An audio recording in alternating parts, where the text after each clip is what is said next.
दोस्तों, ये बात तो हम में से हर कोई समझता है कि भारत जैसे इतनी बड़ी आबादी वाले देश की प्रगति काफी हद तक दो चीजों पे निर्भर करता है, जिसमें से एक है हमारी देश की अर्थव्यवस्था जो खुद डिपेंड करता है फॉरेन डायरेक्ट इन्वेस्टमेंट यानी विदेशी निवेश और रोजगार के अवसर पे, और दूसरी फैक्टर है कि हम रक्षा मतलब डिफेंस सेक्टर में कितना शक्तिशाली है या बन रहे हैं।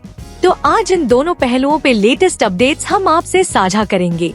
पहली चौंकाने वाली सूचना ये है कि IIT, जी हाँ, इंडियन इंस्टीट्यूट ऑफ टेक्नोलॉजी, जिसका नाम हम पूरे गर्व से लेते हैं और जिसकी रुतबा पूरे विश्व भर में है, हमारे वही प्रीमियर शिक्षा संस्थान के 2023-2024 के पास आउट छात्रों को नौकरियां नहीं मिल रही है।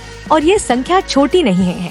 7,000 IIT स्टूडेंट्स यानी जो कुल 23 IITs हैं भारत में, जिसे स्पेशली इंजीनियरिंग करने की मंशा रखने वाले छात्रों के लिए सर्वश्रेष्ठ गुरुकुल माना जाता है, उसी के स्टूडेंट्स को जॉब्स नहीं मिल रही हैं। इसका खुलासा तब हुआ जब IIT कानपुर के ही एक पूर्व छात्र धीरज सिंह ने RTI यानी सूचना का अधिकार अधिनियम के अंतर्गत ये जानकारी मांगी। हालत ऐसे है कि दिल्ली IIT के office of career services OCS और दूसरे भी IITs के तरफ से उन्हीं के ही एक्स स्टूडेंट्स को रिक्वेस्ट और अप्रोच किया जा रहा है ताकि वह इन नए पास आउट बच्चों को नौकरियां दे या जॉब्स और इंटर्नशिप के लिए किसी और के पास रेफर करे। लेकिन जहां एक तरफ हम अगले कुछ सालों में दुनिया का तीसरी सबसे बड़ी अर्थव्यवस्था बनने जा रहे हैं, वहां अचानक ये स्थिति क्यों पैदा हुई? अगर Birla institute of technology and science के वाइस चांसलर वी राम गोपाल राव की माने तो ये असर हुआ है जॉब मार्केट में लार्ज लैंग्वेज मॉडल्स के आने से। यानी ये जो हम सुन रहे हैं हरदम ChatGPT, गूगल जेमिनी, सीधा कहा जाए तो आर्टिफिशियल इंटेलिजेंस मतलब कृत्रिम बुद्धिमत्ता। कमबख्त ऐसी बुद्धि लगाई हमने कि अब बुद्धि की जरूरत ही नहीं पड़ रही है। अपनी बुद्धि मशीनों में डाल दिया, अब घर पे खाली बैठना पड़ रहा है। और ऊपर से दिक्कत ये है कि न हम इस नए टेक्नोलॉजी को रोक सकते हैं, न ही हाथ पे हाथ धरे बैठ सकते हैं। तो समाधान क्या है? सोल्यूशन यही है कि आर्टिफिशियल इंटेलिजेंस और उसी से जुड़े हुए जो नए नए रोजगार के क्षेत्र निकल सकते हैं, हम उस पे फोकस करें। प्राइवेट कंपनीज के लेवल पे भी और सरकारी तौर पे भी गवर्नमेंट डायरेक्टली आर्टिफिशियल इंटेलिजेंस से संबंधित फील्ड्स को भारी मात्रा में बूस्ट करे और भी तेजी के साथ, जिससे हमारी अर्थव्यवस्था चरमराने से पहले ही संभालने का अनुकूल परिस्थिति हम तैयार कर सके। और ये इतना मुश्किल भी नहीं है, क्योंकि भारत जैसे प्रगतिशील देश के ग्रोइंग कंज्यूमर मार्केट में आज के टाइम पे कोई भी कंपनी पैसा डालने या लगाने से पीछे नहीं हट रहा है। कंपनियां भले ही चाहे आर्टिफिशियल इंटेलिजेंस रिलेटेड सेवाओं की हो, पर उन्हीं के प्रोडक्ट्स और सर्विसेज देने के लिए इंजीनियर्स और जेनेरिक स्किल्ड एम्प्लॉइज और लेबर्स भी चाहिए होंगे और मैन्युफैक्चरिंग यूनिट्स भी खोलने ही होंगे। यानी टेक्नोलॉजी चाहे कोई भी हो, मैन पावर और कुशल कर्मचारी की डिमांड ना ही कम होगी, ना ही कोई कंपनी लोगों के बिना धंधा कर पाएगा। हाँ, ये माना जा सकता है कि इस पुराने रोजगारों के क्षेत्रों से निकल के नए और उससे एसोसिएटेड फील्ड्स में रोजगार पैदा करने का जो वक्त या फेज रहेगा, वह थोड़ा उथल पुथल मचा सकता है, मगर इतनी भी नहीं। क्योंकि उदाहरण के तौर पे अगर आपको पता न हो तो बता दे कि लुलु ग्रुप, जी हाँ, नाम थोड़ा अजीब है, पर भारत के अर्थव्यवस्था और भारतीयों को रोजगार देने के मामले में एक अंतर्राष्ट्रीय मल्टीनेशनल कंपनी के हिसाब से इनका योगदान काबिले तारीफ है। इस लुलु ग्रुप के मध्य पूर्वी यानी खरी के देशों में और पूरे अफ्रीका में रिटेल आउटलेट्स का एक लंबा चौड़ा चेन है। यानी इनका स्पेंसर्स, रिलायंस फ्रेश जैसे सुपर और हाइपर मार्केट से लेके shopping malls, food processing centres, logistics जैसे और भी अलग अलग एरियाज में लाखों करोड़ों का बिजनेस है। तो खबर ये है कि इसी लुलु ग्रुप ने 2500 करोड़ का निवेश करने का ऐलान किया है। अत्याधुनिक इंटरनेशनल स्टैंडर्ड्स के शॉपिंग मॉल्स बनने वाले हैं उत्तर प्रदेश में। साथ ही साथ लुलु इसी इन्वेस्टमेंट के साथ भारत के होटल इंडस्ट्री में भी कदम रखने वाला है।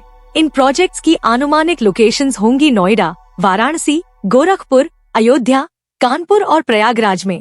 इसके अलावा पंजाब के अमृतसर में भी 20 एकड़ जमीन पे लुलु ग्रुप अपनी नई logistics, grading and packing, food processing units और स्टोरेज खोलने जा रहा है, जिसकी कुल कैपेसिटी करीब 2 लाख मेट्रिक टन सामान की होगी।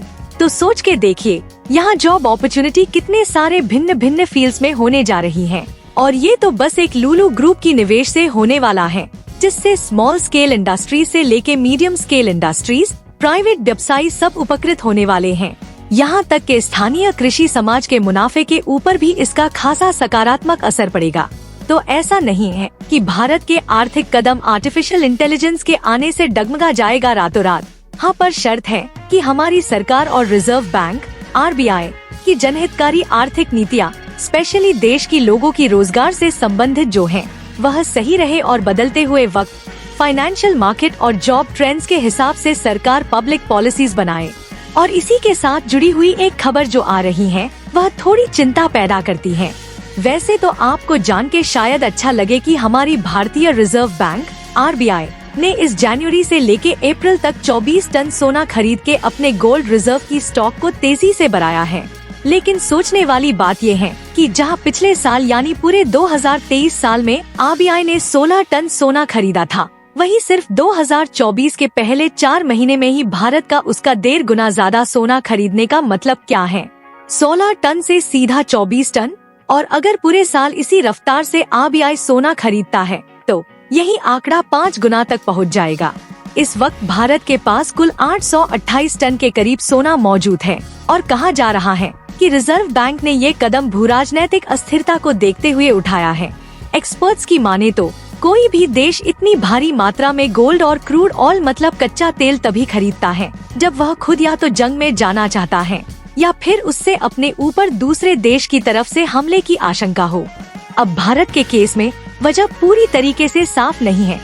ये खरीदारी पाकिस्तान से POK वापस लेने की तरफ जो पहल चल रहा है, जो हमारे होम मिनिस्टर अमित शाह या फिर यूपी के चीफ मिनिस्टर योगी आदित्यनाथ के भाषणों से झलक रहा है, उसकी की तैयारी है या चीन की बढ़ती हुई विस्तारवादी नीति के खिलाफ खुद को तैयार रखने की रणनीति, ये समझना मुश्किल है।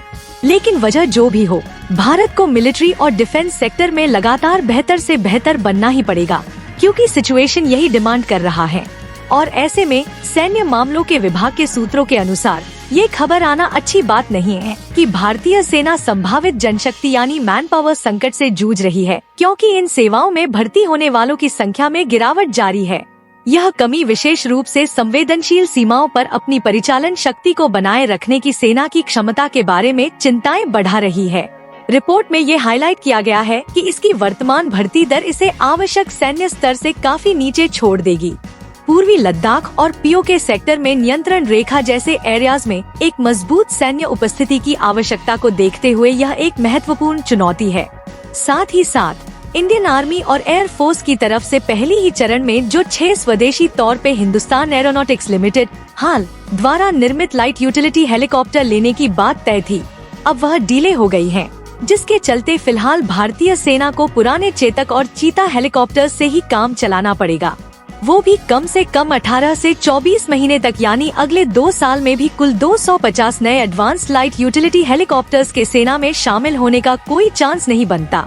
हमारे 5.5 generation advanced medium combat aircraft AMCA के साथ भी ऐसा ही कश्मकश चल रही है और मान के चलिए कि कम से कम 5 साल से पहले ये उन्नत फाइटर जेट्स भारतीय वायुसेना के बेड़े में इंडक्ट नहीं होगा। DRDO या सरकार खुद सुस्ती दिखा रही है, ऐसा तो नहीं कह सकते, क्योंकि पिछले 10 सालों में जो प्रगति हुई है भारत के डिफेंस इंडस्ट्री में, उसे किसी भी तरह झुटलाया नहीं जा सकता। और ये बात तो हमारे national security adviser Ajit Doval ने भी हाल ही के BSF के एक सेरेमनी में खुल के कहा है कि जो भारत एक समय दुनिया में सबसे ज्यादा दूसरे देशों से हथियार खरीदने के लिए जाना जाता था, वहीं आज एक ही साल में $2.5 अरब की रक्षा उपकरणों को बेच रहा है दूसरों को। लेकिन फिर भी जिस कारण से भी हो, इतनी इम्पोर्टेंट रक्षा प्रोजेक्ट्स के कंप्लीट होने में ये देरिया भारत को कमजोर नहीं तो सशक्त भी नहीं बना सकता, खास करके अगर चीन जैसे पड़ोसी या दुश्मन जो भी कह लीजिए उनसे तुलना की जाए। वैसे क्या लगता है आपको, क्या भारत को MMRCA 2.0 डील में जो 126 फाइटर जेट्स लेने थे पर बस 26 राफेल ही लिया गया, उसी डील को कंप्लीट करते हुए बाकी 100 फाइटर प्लेन्स ले लेना चाहिए फ्रांस या दूसरे देशों से, या हमारी स्वदेशी तेजस मार्क 1 और 2 और AMCA पे ही भरोसा जताना चाहिए?